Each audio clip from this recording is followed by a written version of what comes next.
No se diga más. No se diga más. Por Top Latina.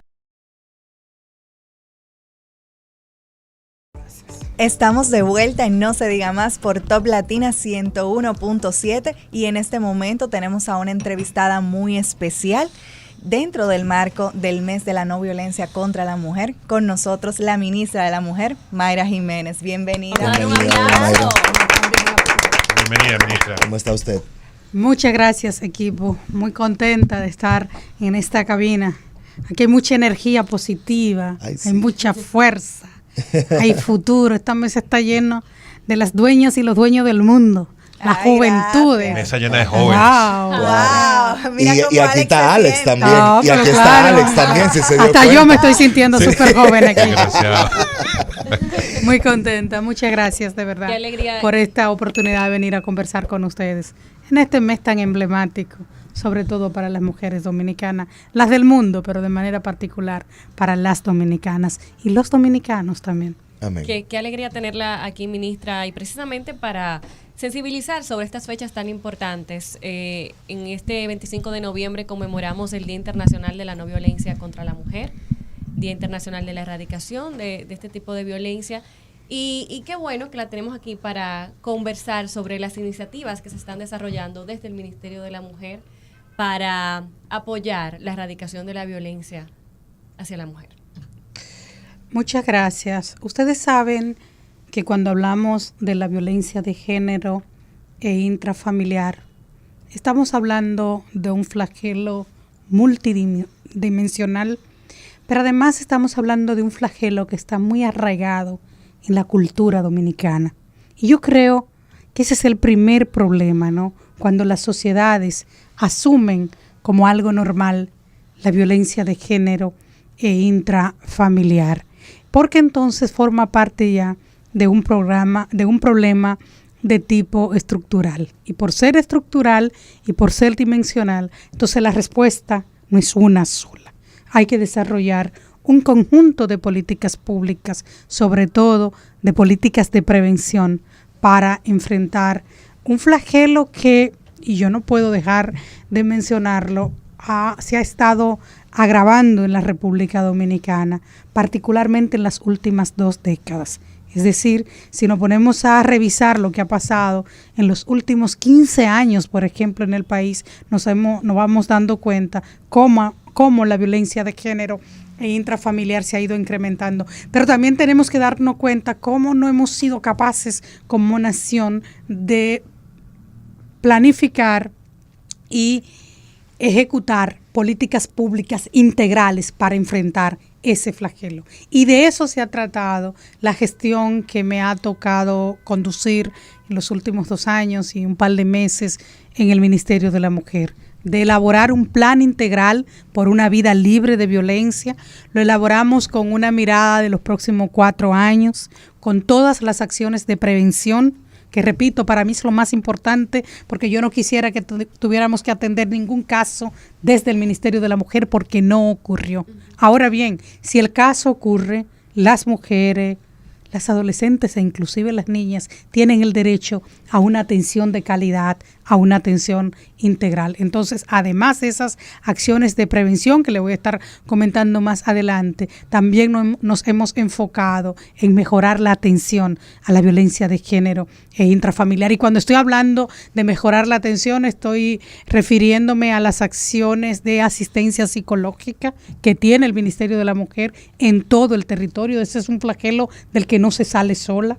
La asistencia legal que necesitan las víctimas cuando han sido afectadas, y también acciones de educación y sensibilización que me parecen fundamental, porque contribuye sobre todo a lo que les decía inicialmente, a atender el fondo del problema, el problema cultural de un país que ha asumido la violencia contra las mujeres, las adolescentes y las niñas como algo natural. Entonces, en ese marco, esa política de ese plan estratégico por una vida libre de violencia se centra en eso, en prevención, en atención, Pusimos en marcha una política de reparación económica también para las víctimas que al tiempo de estar en situación de violencia también están en una situación de vulnerabilidad social y económica, porque ese es otro detonante de la violencia, las desigualdades, la pobreza.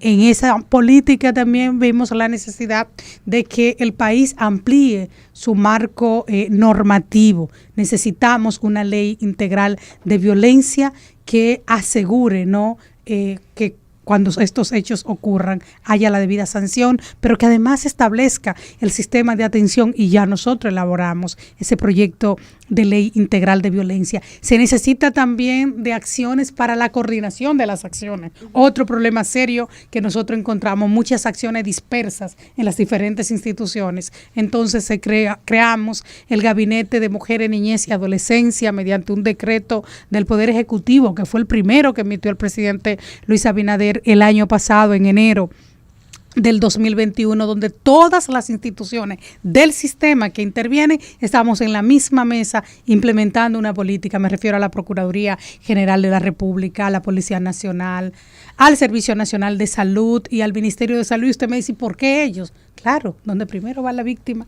es precisamente esas instituciones a buscar servicios de salud cuando son agredidas. Pero en esa mesa está también el Ministerio de Educación, porque no hay forma de avanzar hacia la disminución y hacia la erradicación de ese flagelo si nosotros no educamos para cambiar la cultura en la República Dominicana, una educación en valores de igualdad, de equidad, de respeto. Nuestras niñas y nuestros niños tienen que saber desde que inician su formación escolar que nadie debe levantarle la voz a otra persona, ni mucho menos levantarle la mano, que nadie debe agredir a otra persona y que nadie tiene el derecho sagrado de atentar contra la vida de alguien. Pero eso pasa también por esa formación en la que hay que trabajar con los adultos, y hemos estado trabajando fuertemente con los adultos. Hay que trabajar con los agresores también, pero también pasa con formar una nueva generación de ciudadanos y ciudadanas en la República Dominicana cuya formación se sustenten en esos valores, y desde ahí también hemos estado impulsando iniciativas. Es decir, que nosotros las acciones en materia de prevención y atención a la violencia la estamos enfocando desde una política integral que va a tomar tiempo cambiar los indicadores que encontramos. No es un tema fácil de trabajar, es sumamente complejo, pero que con políticas sostenidas, con políticas correctas, vamos a empezar a ir viendo cambio. Y creo que un elemento fundamental que no quisiera dejar de decir ya en esta introducción para darle paso a sus preguntas es el hecho también de que se empieza a generar mayores niveles de conciencia en la ciudadanía. Si ustedes ven, por ejemplo, la intervención que tienen ustedes cada día desde los medios de comunicación, nos damos cuenta que esa indiferencia que se tiene, que todavía es mucha en el país, empieza a disminuirse, y que gente, generadores y generadoras de opiniones como ustedes, cada vez más demandan de una atención integral a este flagelo. Y eso me parece fundamental, porque la violencia, aunque es un fenómeno que afecta fundamentalmente a las mujeres, las adolescentes y las niñas, es un problema de toda la sociedad. No es un problema solo de las mujeres. Cuando afecta a las mujeres, estamos afectando a la familia, estamos afectando a toda la sociedad, y por lo tanto todas y todos tenemos que estar llamados y llamadas a actuar. Cuando vemos una institución como la propia que estamos conversando ahora con usted, que es la incumbente, el Ministerio de la Mujer, sabemos que es una institución que debe generar políticas públicas para luchar contra los flagelos que tiene en su carpeta como objetivo. E imagino que para eso ustedes necesitan datos. ¿Cómo está la relación interinstitucional entre ustedes y esos organismos estatales que usted ya ha mencionado, para intercambiar datos que den al traste con la generación de políticas públicas? O sea, la Procuraduría le intercambia a ustedes la información de cuántas denuncias llegan, cómo llegan, a través de quién llegan. Ustedes tienen contacto con el 911, saben cuántas denuncias llegan de parte del 911, porque aunque ustedes no son los llamados a responder, ustedes son los generadores de la política pública, y la política pública debe contar con un respaldo de datos. Entonces, ¿cómo está esa correlación entre ustedes? A mí me parece fundamental lo que acabas de plantear, porque si no cuentas con estadísticas, estás como desarrollando acciones a ciegas. Claro. O sea, para desarrollar políticas públicas se necesita data que nos permita tomar el camino correcto, es decir, acciones que estén basadas en evidencias. Y esto me parece clave.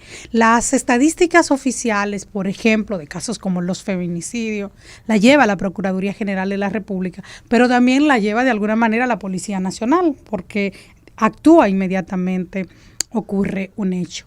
Y en ese gabinete que le mencionaba de mujeres, niñez y adolescencia, todas esas instituciones están presentes. Pero además nosotros estamos trabajando con la Oficina Nacional de Estadísticas en dos vías, ¿no? En tener un registro único de información, por un lado, y por otro lado también en esa necesaria desagregación de los datos, que era otra cosa que nos faltaba, ¿no? Informaciones muy generales, no, necesitamos información detallada que nos permita analizar a profundidad qué es lo que está ocurriendo. Entonces, con la Oficina Nacional de Estadística, con el Ministerio Público, con la Policía Nacional, con el propio observatorio que tiene el Ministerio de la Mujer, con INACID, donde también se producen ahí informaciones bastante interesantes de cómo ocurren las cosas, que la obtenemos a través de la Procuraduría, pero que estamos ahí. Entonces, estamos en esa labor de fortalecer los datos. Y sí hay una labor coordinada para eso y para todas las acciones de intervención. Yo le puedo decir, por ejemplo, que en materia de atención nosotros tenemos las casas de acogidas o los refugios, a través de quién llega la gente,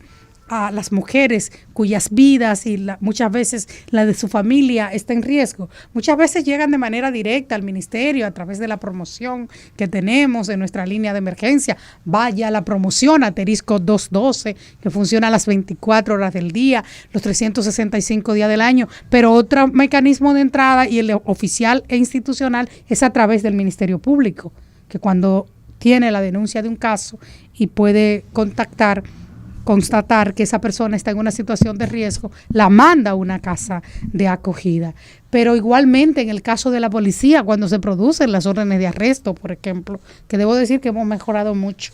Cuando yo llegué al ministerio, el cumplimiento de las órdenes de arresto era de alrededor del 40% y algunos años por debajo del 40%. En este momento, al día de hoy, estamos en un cumplimiento del 73% de esas órdenes de arresto, reconociendo que tenemos una brecha todavía, pero que vamos mejorando de manera muy importante. Y eso tiene que ver con ese cuerpo especializado también que se ha creado dentro de la Policía Nacional, que lo dirige la generala Yanek Jiménez, y que nosotros estamos todos los días con los magistrados y con la Policía Nacional interviniendo en el territorio, en todo el territorio nacional, con los casos de violencia de género intrafamiliar. ¿Qué pasa? Que muchas veces la gente no denuncia.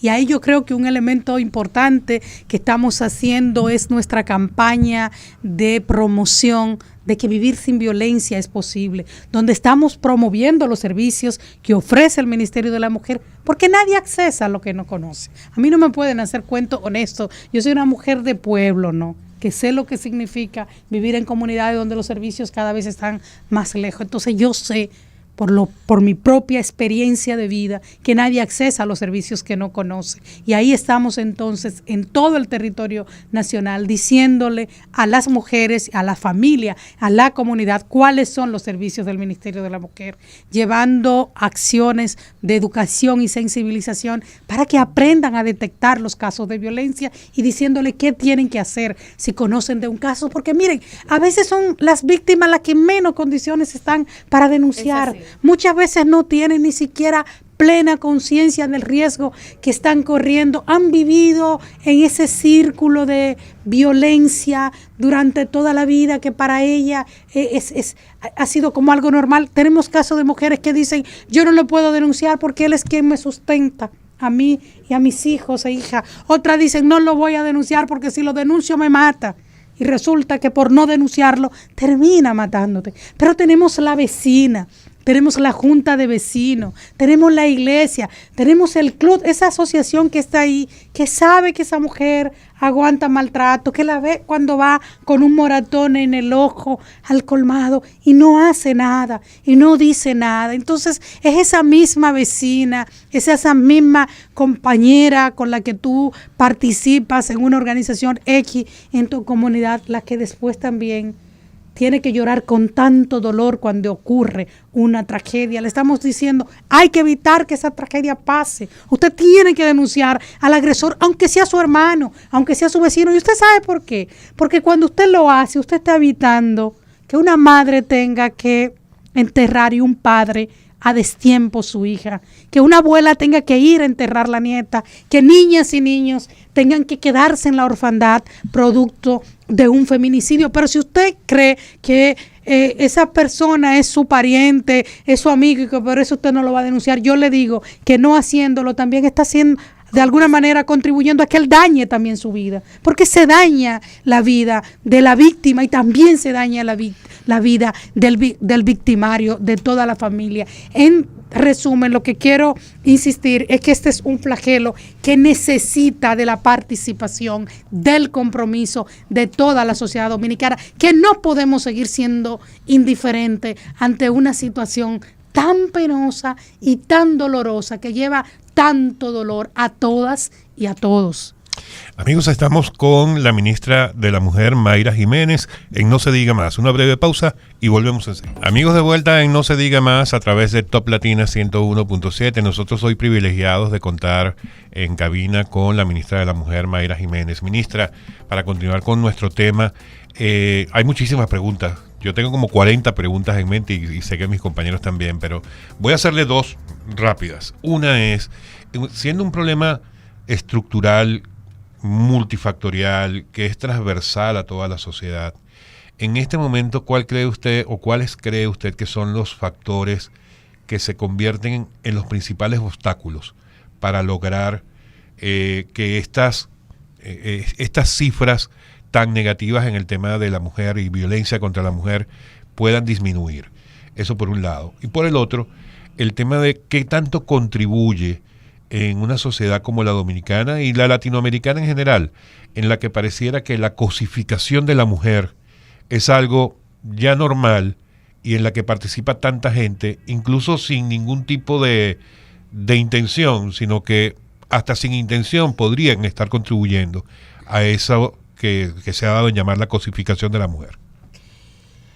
El principal reto, yo quisiera llamarlo reto, que tenemos en el país es que esta sociedad entienda que aquí hay que educar para cambiar los indicadores que tenemos.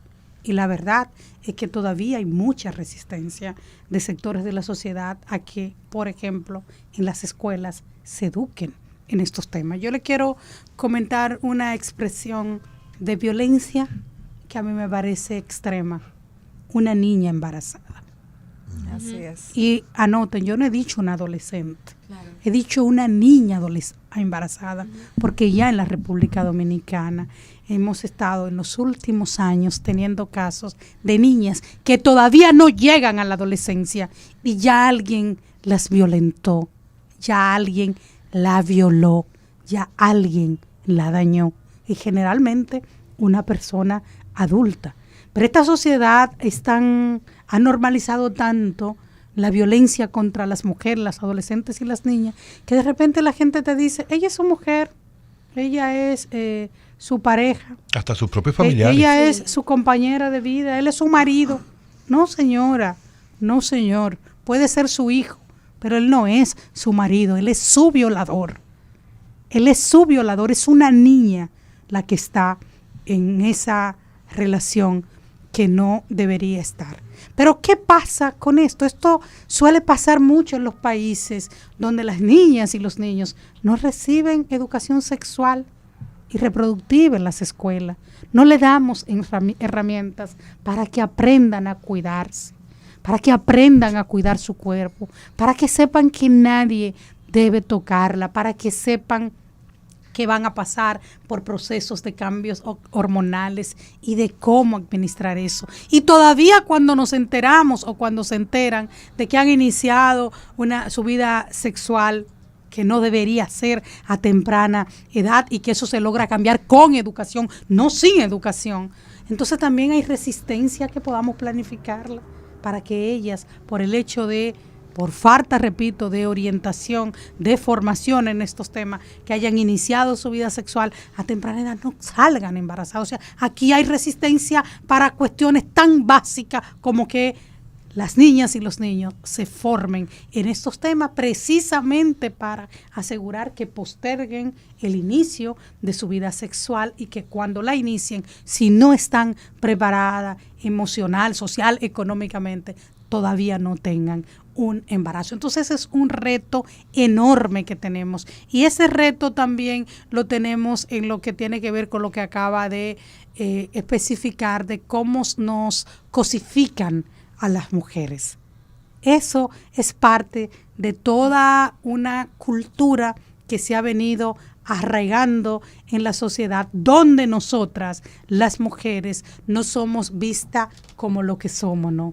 Personas sujetas de derechos y con el derecho sobre todo a tener una vida en condiciones de igualdad. Usarnos para la promoción, pero no para la promoción sana, sí, no para la promoción buena, sino para la mala promoción. Pero eso es parte de todo ese conjunto de sociedades machistas donde las mujeres precisamente somos tratadas como si fuéramos seres humanos de segunda, como que vinimos al mundo no a complacer peticiones de una parte de la sociedad, y las mujeres no somos eso. Ministra, las mujeres somos la mitad de la población, y las mujeres somos sujetas de una serie de derechos que la sociedad y el Estado debe garantizarnos. Ministra, a propósito que usted menciona esto de las mujeres, ¿cómo nosotras mismas podemos contribuir a que pare esta cosificación?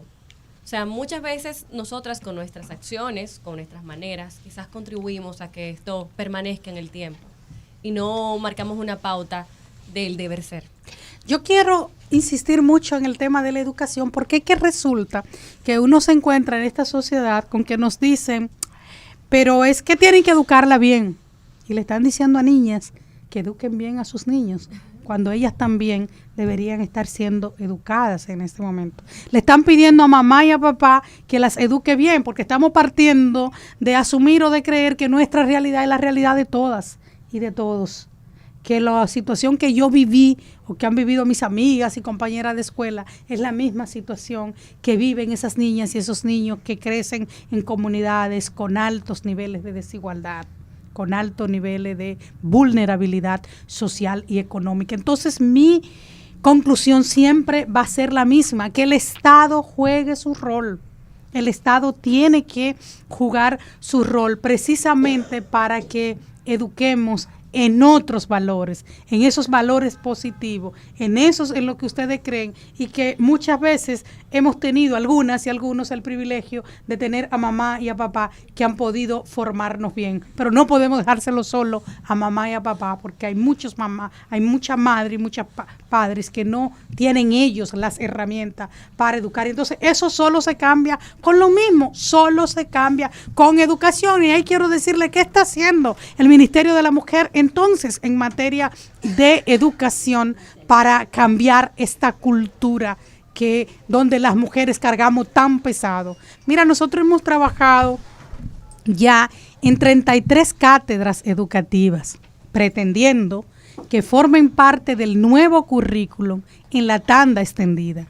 Y en esas cátedras educativas están todos esos temas que debemos abordar como sociedad para cambiar eso de lo que estamos hablando, para cambiar la violencia de género e intrafamiliar, para asegurar que las mujeres también puedan tener autonomía física, autonomía económica, para que erradiquemos la vergüenza y el dolor de lo que representan los embarazos en adolescentes y las uniones tempranas. Y yo lo digo así porque yo tengo 2 hijas. Nadie quiere ver a una hija suya pasar por una situación de esa, porque es que se le daña la vida.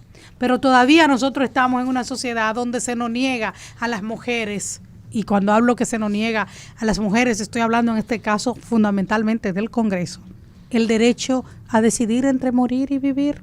O sea, si la vida de una mujer en la República Dominicana está en riesgo por un embarazo, nosotros no tenemos en la normativa, en la ley, la oportunidad de decidir entre vivir o morir. No estoy hablando de decidir tengo un aborto, no, estoy hablando de decidir entre vivir o morir. Usted tiene que tener el derecho a eso. Entonces las mujeres la tenemos muy pesada en esta sociedad, y eso hay que cambiarlo, y vamos a cambiarlo con derechos, vamos a cambiarlo con conciencia, vamos a cambiarlo con no quedarnos calladas quienes tenemos la oportunidad de elevar la voz. Ministra, la verdad es que le escucho y quiero decirle que me siento muy orgullosa de contar con una ministra con la cual me siento representada, una ministra feminista, una ministra que tiene toda su trayectoria de trabajo luchando por los derechos de las mujeres, no desde ahora, desde esta posición, sino desde siempre. Y me gustaría saber, a propósito de eso, cuando usted termine esta gestión como ministra de la Mujer, ¿cuál legado quiere dejar en la República Dominicana? A mí me gustaría haber avanzado al menos 3 políticas públicas. Y digo avanzado porque son políticas que para consolidarse llevan tiempo. Y yo creo que quienes tenemos la responsabilidad de servir en cualquier nivel del Estado, tenemos que ser muy honestos con la población, hablarle muy claro y muy sinceramente a la gente, porque también se necesita generar esa confianza de que no te están mintiendo. Una política que me gustaría dejar avanzada y consolidada es el sistema de prevención y atención a la violencia de género intrafamiliar consolidado en el país. Y estamos dando pasos para ello. Hemos ampliado el servicio de casa de acogida, pasando de tener 3 en 17 años que tenía la ley a tener 16 en el primer año y medio de esta gestión de gobierno del presidente Luis Abinader. Nosotros hemos triplicado el servicio de asistencia legal y asistencia psicológica en todo el país, y estamos desarrollando un programa muy amplio de educación y sensibilización a la población. Pero nosotros también en materia, otra política que me gustaría dejar avanzada es lo que tiene que ver con la autonomía de las mujeres.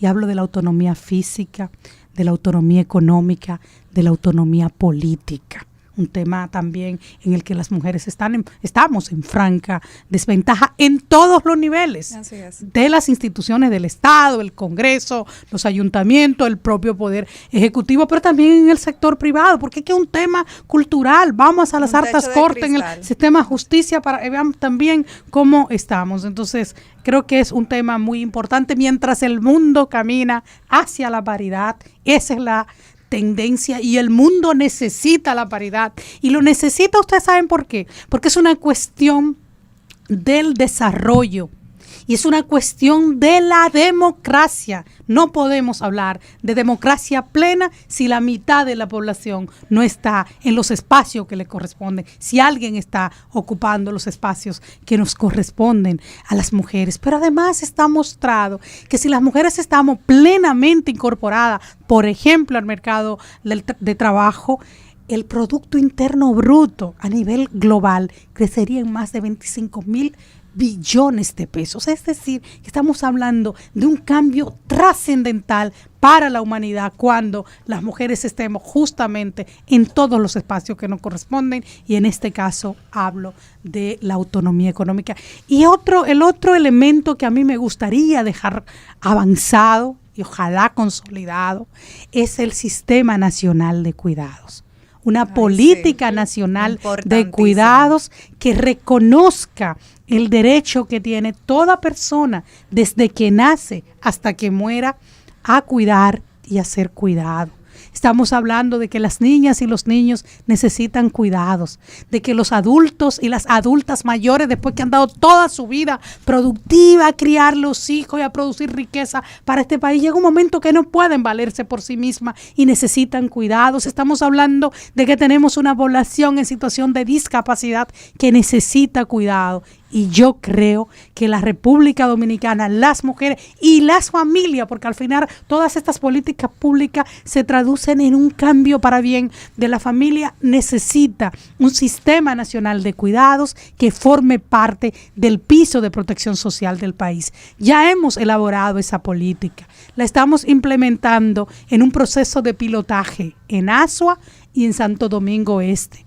Ya hemos formado unas 1.200 cuidadoras y cuidadores, que lo ha hecho el Infotet, que van a ser de las personas que van a estar listas para ofrecer servicio en las comunidades donde se está implementando el piloto. Estamos impulsando la creación de cooperativas, de redes de mujeres para contratar los servicios a través de ellas. Es decir, que al tiempo que estamos resolviendo un problema histórico con el que la sociedad tiene una deuda con las mujeres, también estamos contribuyendo a la autonomía económica. Yo le he dicho al presidente Abinader, presidente, necesitamos asegurar una recuperación con inclusión. Y los sistemas de cuidado son una buena forma de generar empleo y de resolver un problema que históricamente lo hemos asumido las mujeres con dedicación, con amor, con empatía, pero también con mucho. Y cero remuneración, pero también con mucho sacrificio. Porque eso ha implicado, si lees, por ejemplo, la encuesta, Endesa te dice que el 33% de las mujeres dice que no ha salido a buscar empleo porque tiene que cuidar a su familia. Y esa es la realidad de miles y miles de mujeres, ¿no? Que tienen que dedicarse a cuidar los hijos, que tienen que dedicarse a cuidar a mamá o a papá, y si tienen un hijo, una persona con discapacidad en su núcleo familiar, tienen posiblemente que sacrificar toda la vida sin poder desarrollarse plenamente. Entonces, los cuidados no es un tema exclusivo de las mujeres. Los cuidados producen bienestar. Para yo estar aquí sentada ahora, alguien tiene que estarme apoyando, recogiendo a mi hijo en su escuela.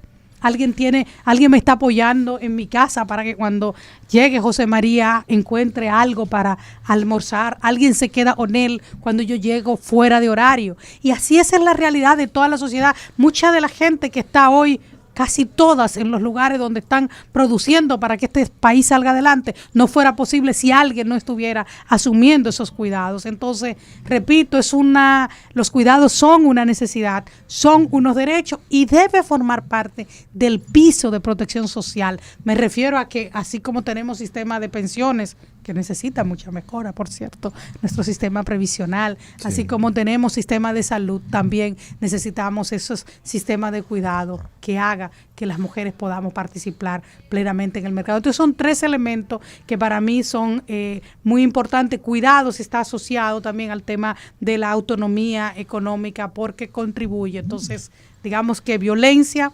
autonomía económica, y dentro de autonomía económica un énfasis muy especial en cuidado, y la Escuela Nacional de Igualdad, porque yo creo en la educación.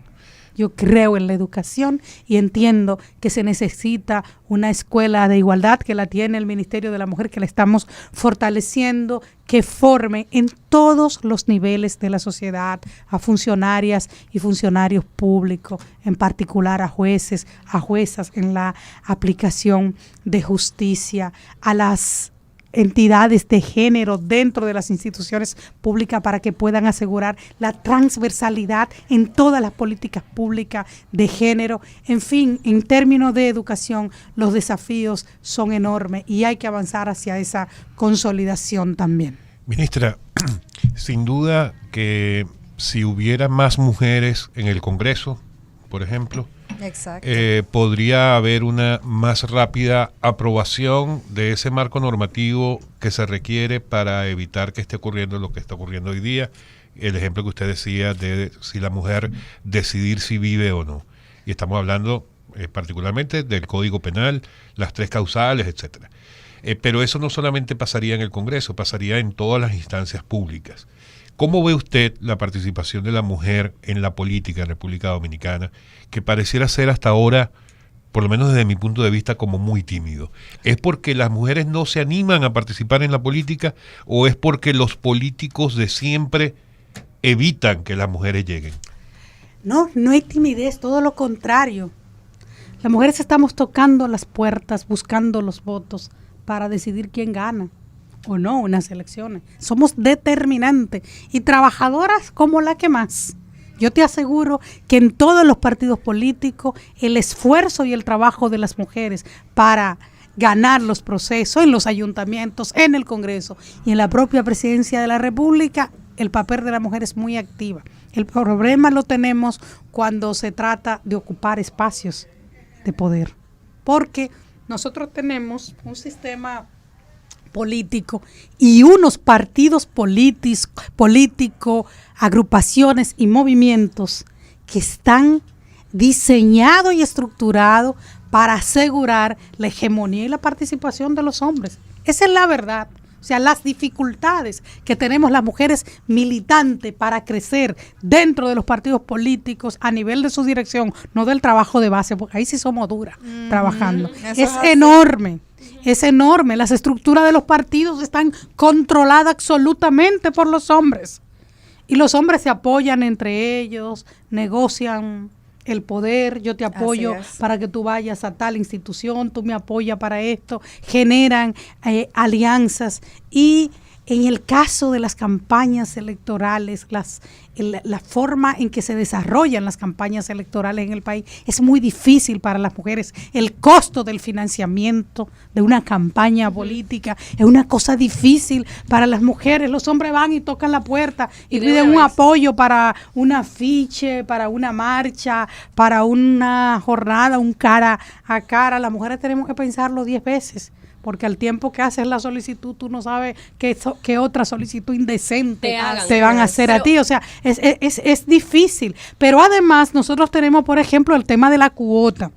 Pero la cuota nuestra es nominal. Sí. La cuota nuestra al final no es real. Y ahí entonces, en la reforma electoral que se está debatiendo en el país, en el marco del Consejo Económico y Social, hay que insistir en que nosotros tenemos que caminar hacia la paridad y que los espacios que hay que garantizar para las mujeres no pueden ser nominal, tienen que ser real, porque también la forma de elegir en particular en el Congreso, hace también que ahí las mujeres estemos en franca desventaja. Es así. Ministra, vamos a seguir hablando de estos retos cuando regresemos de esta pausita que nos toca. No se diga más. Seguimos en Top Latina 101.7, no se diga más. Este programa está presto a que usted tenga todas las informaciones para poder acceder al bienestar que te puede proporcionar el Estado.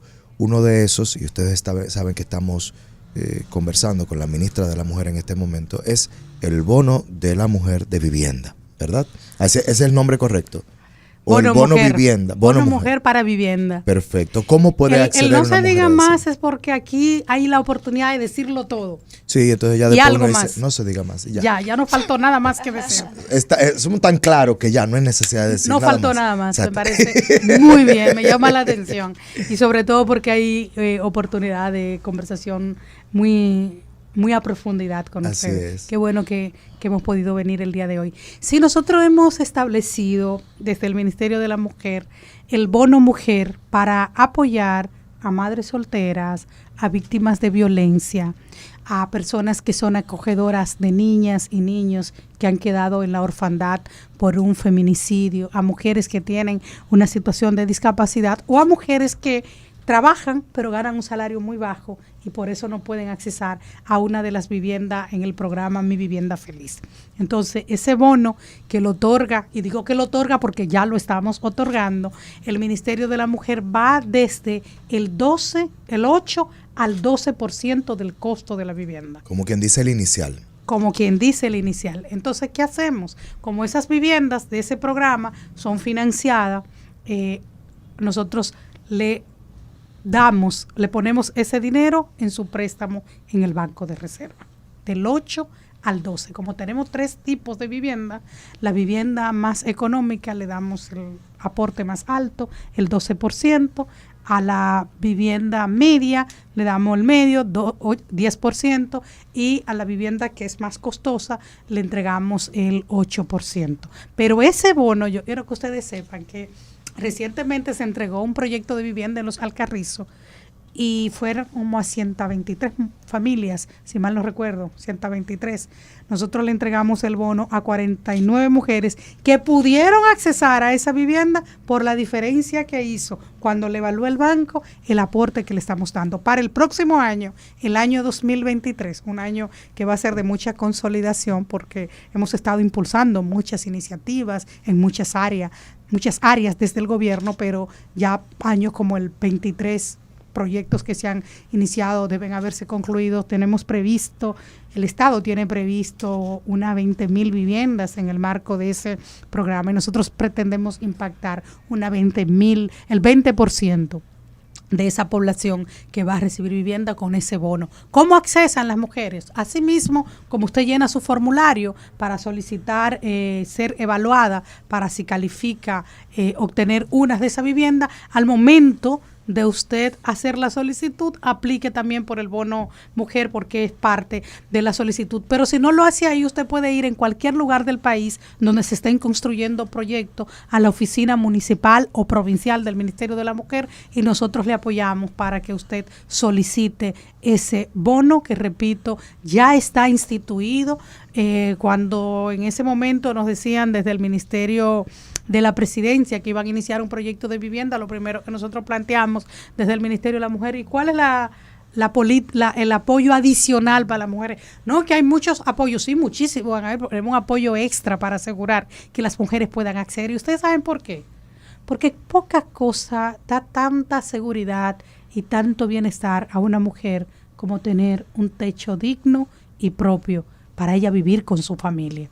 Y además las mujeres nunca vendemos la vivienda. Cuando una mujer accesa a una vivienda, ahí crece el hijo, ahí termina yendo el nieto, hasta cuando se pelea con su pareja y dice, me voy para la casa de mi abuela. Es decir, que cuando aseguramos que esas viviendas puedan ir a las mujeres, estamos contribuyendo también a resolver un problema muy importante para toda la familia, porque se beneficia toda la familia. Entonces el bono mujer es muy importante en el marco de esta visión de gobierno, de que en cada una de las políticas públicas que se desarrollen, las mujeres estén en el centro y tienen que estar en el centro para cambiar los indicadores de pobreza en la República Dominicana, porque somos las que encabezamos esos indicadores, por lo tanto se necesitan políticas deliberadas. Pero necesito saber cómo se puede acceder a él. O sea, una mujer que esté escuchando y dice, yo quiero poder acceder a ese bono, ¿cuál es el primer paso que ella debe dar? Lo primero es que tiene que solicitar acceder a una de esas viviendas, que se hace a través del internet. O siempre tiene que ser de un plan del gobierno, de las viviendas del gobierno. En el caso del bono mujer, sí. De las viviendas que está construyendo el gobierno. Entonces tiene primero que solicitar. Ellas, cuando quieren acceder a una de estas viviendas, acceden, repito, pueden hacerlo en línea, pero si necesitan cualquier información pueden ir a cualquier oficina del Ministerio de la Mujer y le damos apoyo también para llenar la solicitud. Tiene que llenar la solicitud, el Ministerio de la Presidencia nos envía todas las solicitudes y hay un equipo del ministerio que evalúa esas solicitudes. Nosotros establecimos unos criterios de quienes podían accesar a esa vivienda, entonces hay una evaluación que se hace, construimos esos criterios, nos apoyó mucho el SIUBEN, el Sistema Único de Beneficiarios, y ahí está esa evaluación que hacemos, que repito, siempre va a priorizar a madres solteras, mujeres que ganen salarios bajos, mujeres que estén en situación de discapacidad. De primera línea aseguramos a aquellas familias que se han quedado, que han sido acogedoras de los niños y las niñas que quedaron en orfandad por un feminicidio. Es decir, estamos apoyando a quienes entendemos que son más vulnerables y que necesitan un apoyo extra. Inclusive hombres, ministra. Sí, tenemos hombres. O sea, hombres que han tenido que quedarse con esas familias. Exactamente, pueden acceder a este bono. Sí, nosotros hemos tenido 2 casos que ha llamado mucho la atención porque también tenemos un programa de apoyo económico para las víctimas de violencia. Y yo quiero decirle que es el programa más amplio que ofrece el Estado Dominicano en toda su plantilla de política social. Y lo digo porque ustedes conocen cuánto reciben las personas en la tarjeta Supérate, por ejemplo, el bono mujer, el programa de apoyo económico para las víctimas de violencia es de 10,000 pesos al mes. 2 condiciones para que puedan accesar. La primera, tienen que pasar por un programa de reparación emocional con nuestras psicólogas, porque de ese flagelo no se sale sola, necesitan apoyo ellas y su entorno familiar. Y la segunda condición es que pasen por un proceso de formación para que se incorporen al mercado de trabajo o para que emprendan en lo que ellas decidan, pero tienen que formarse para el empleo, porque es un programa que tampoco podemos decir No es que de por vida. no es de por vida, es para ayudarla a 2 cosas, ¿no? A salir del flagelo de la violencia por un lado y también del otro flagelo tan duro como lo es el de la pobreza. Por eso necesitamos formarla, tienen que formarse para eso. Para usted acceder, tiene que aceptar esas 2 condiciones con el Ministerio de la Mujer. ¿Y quiénes accesan? Ahí accesan las víctimas de violencia, las que pasan por nuestras casas de acogida, pero hemos tenido casos de hombres que han solicitado porque son acogedores de niñas y niños que quedaron en orfandad por un feminicidio.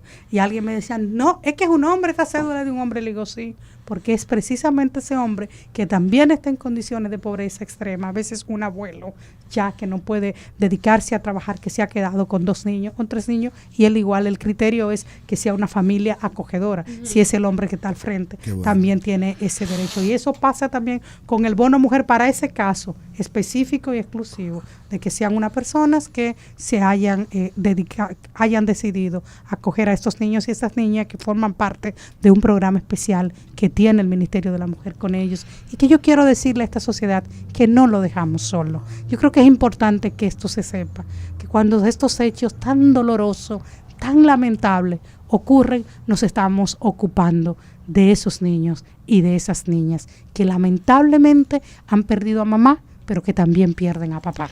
Ministra, nos queda un minutico solamente. Invitemos a todas las mujeres que se sienten o que ya son víctimas de violencia o que se sienten amenazadas. ¿A dónde deben acudir?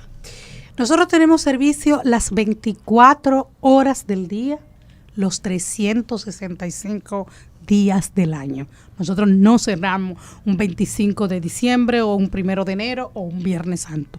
Todos los días del año, las 24 horas, tenemos servicio en nuestra línea de emergencia Asterisco 212. Desde cualquier punto del país usted puede llamar. Nosotros estábamos hace 2 años en apenas 7 provincias. Hoy estamos en 23 y yo espero que antes de que concluya el año 2022 estemos en todas las provincias del país, cada vez más cerca con los servicios. Decirle a la población que llame, que denuncie, que no se haga cómplice del abuso y el maltrato y la violencia contra nuestras mujeres. Y a las mujeres que sepan que si llaman vamos a ir en su auxilio, que ninguna de las que ha accedido a los servicios del Ministerio de la Mujer hoy es un número, es una víctima, porque nos aseguramos de garantizar su integridad, de garantizar su vida, pero tenemos que saber qué está pasando. Esto no se acostumbraba en el país. Tú no tenías a una administración diciéndole a la gente denuncien, porque le gustaba mucho a las autoridades y a los políticos que la gente se quede callada, que diga que todo está bien. No, hay que denunciar lo que está pasando para que podamos también ir en auxilio. Para mí,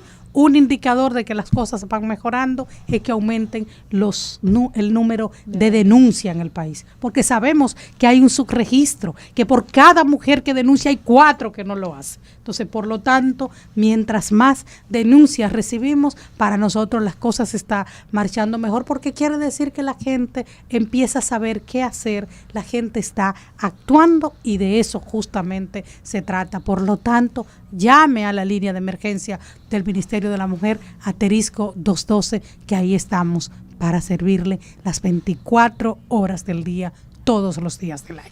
Ministra, nosotros súper agradecidos de que nos haya acompañado el día de hoy. Muchas Muy gracias amable por la oportunidad. Espero volver pronto porque quedan muchos temas pendientes. Gracias.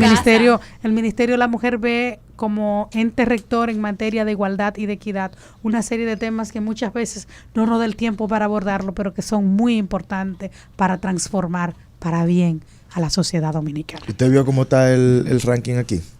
2-2. Aquí Igualdad. cumplimos. Aquí hay equidad, aquí hay Paridad. equidad. Se dio cuenta. Amigos, ha sido la ministra de la Mujer, Mayra Jiménez. Muchísimas gracias, ministra, por estar con nosotros en No Se Diga Más.